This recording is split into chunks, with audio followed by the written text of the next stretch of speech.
Hello, my name is Kathleen Weiss. Today I will be providing an overview of the IEP process.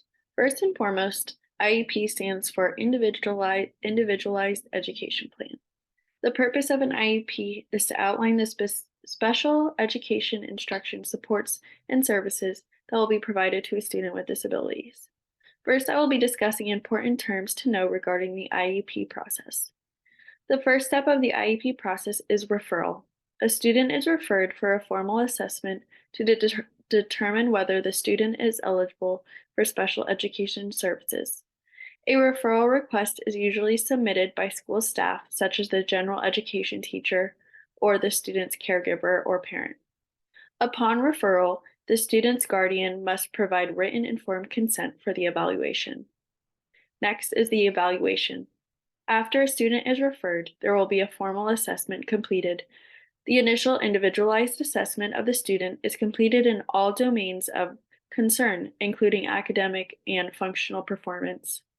The results of this assessment will inform the development and implementation of the student's IEP.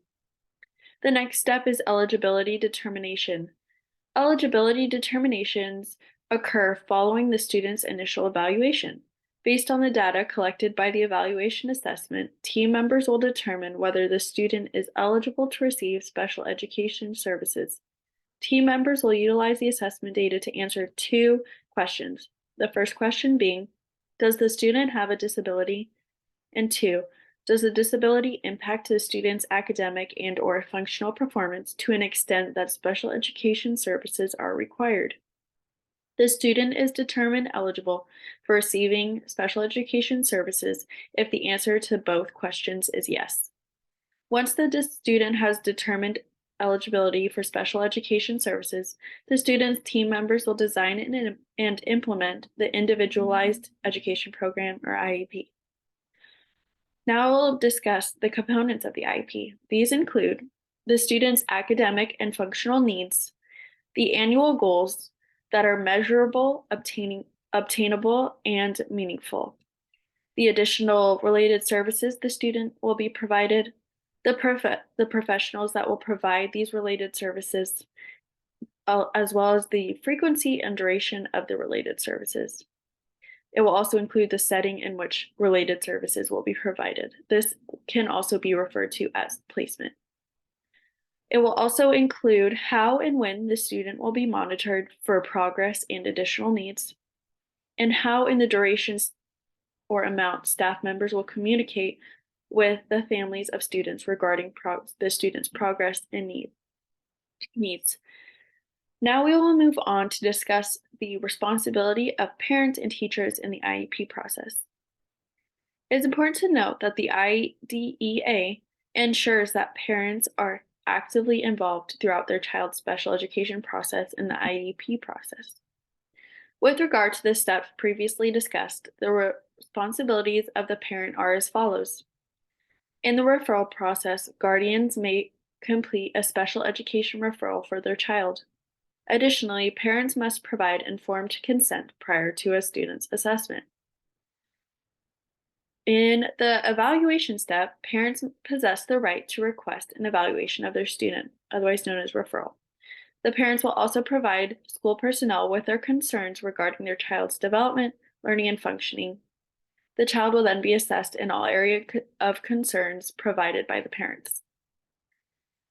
In the eligibility determination component of the IEP, parents will collaborate with team members to determine whether the student has a disability that is significantly impacting their academic and/or functional performance.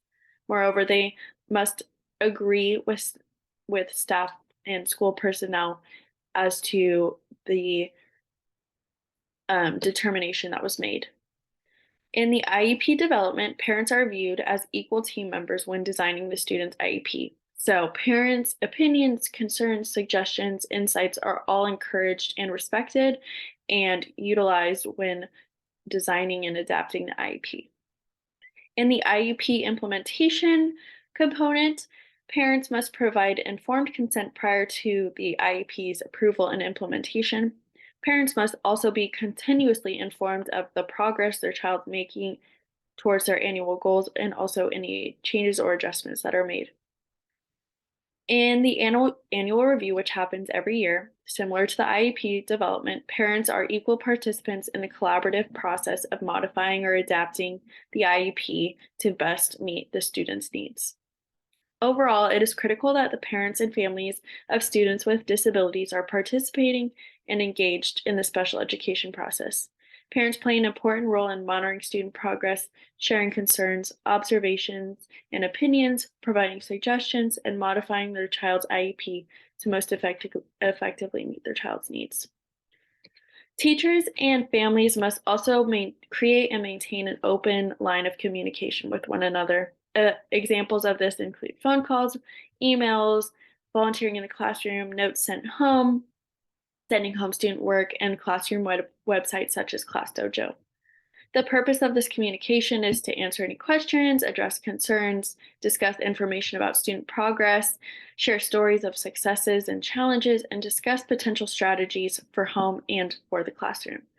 This communication will be beneficial for the teacher in adapting instruction and also for parents in navigating their child's needs, learning, and behavior at home. Lastly, I would like to discuss the teacher's ethical responsibilities as part of the IEP process.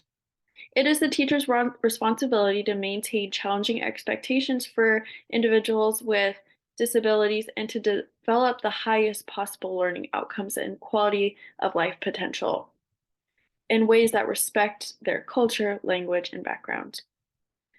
Teachers must also maintain a high level of professional competence and integrity. They must exercise their professional judgment in ways that benefit their students and with disabilities and their families.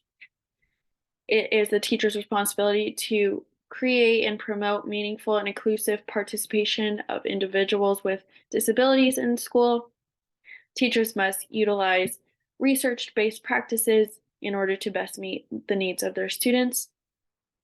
And they must also uphold laws and policies that influence the IEP process and professional practice. So this includes providing parents with procedural safeguards, obtaining informed consent, and upholding stipulations of the IEP. There are also things like um, providing your student with the least restrictive environment. Thank you for listening.